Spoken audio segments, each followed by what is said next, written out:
तर नाशिकमध्ये रात्रीपासून पावसाचा जोर वाढलाय आणि नाशिकच्या जिल्हाधिकारी कार्यालयामधील तहसील कार्यालय आणि इतर भागात देखील पाणी साचलंय।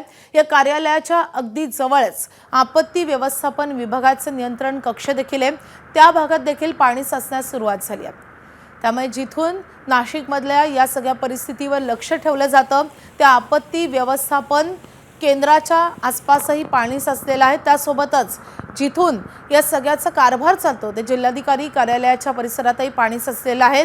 नाशिक महापालिकेच्या समोरही पाणी साचल्याचं आपण काही वेळापूर्वी पाहिलेलं होतं। त्यामुळे नाशिकमध्ये पावसाचा जोर किती वाढलेला आहे याचा अंदाज आपण बांधू शकतो आणि त्यासोबतच महापालिकेकडून मान्सूनपूर्व कामं कशा रीतीने केली गेली याची पोलखोलही या निमित्तानं होती आहे।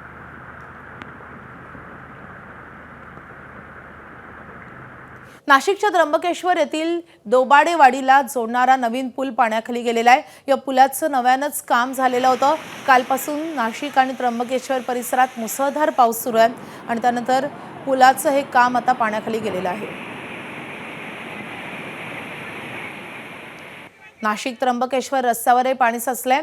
कुंभमेळ्याच्या निमित्तानं रस्त्याचं एका बाजूचं बांधकाम सुरू असताना एकाच मार्गावरून दुहेरी वाहतूक सुरू होती, त्यातच रस्त्यावर गुडघाभर पाणी साचल्यानं वाहतुकीला मोठा अडथळा निर्माण झालाय। काही काळासाठी वाहतूक बंद करण्यात आली आहे। तर नाशिकमध्ये सुरू असलेल्या या पावसाचा सिटी लिंक बसला देखील फटका बसलाय।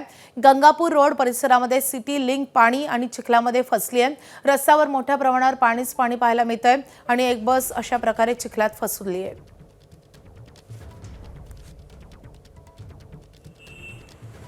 तर नाशिक शहरातील अनेक रस्ते जलमय झाले। शहरातील अनेक भागातील रस्त्यावर पावसाचं पाणी साचलंय। द्वारका काठे गल्ली परिसरात दुचाकीस्वार महिलेची गाडी ही रस्त्यातल्या पाण्यामध्ये अडकलेली आहे। तर पाण्याचा आणि खड्ड्याचा अंदाज येत नसल्याने अपघाताच्या घटनांतही वाढ झाली आहे। एबीपी माझा, उघडा डोळे बघा नीट।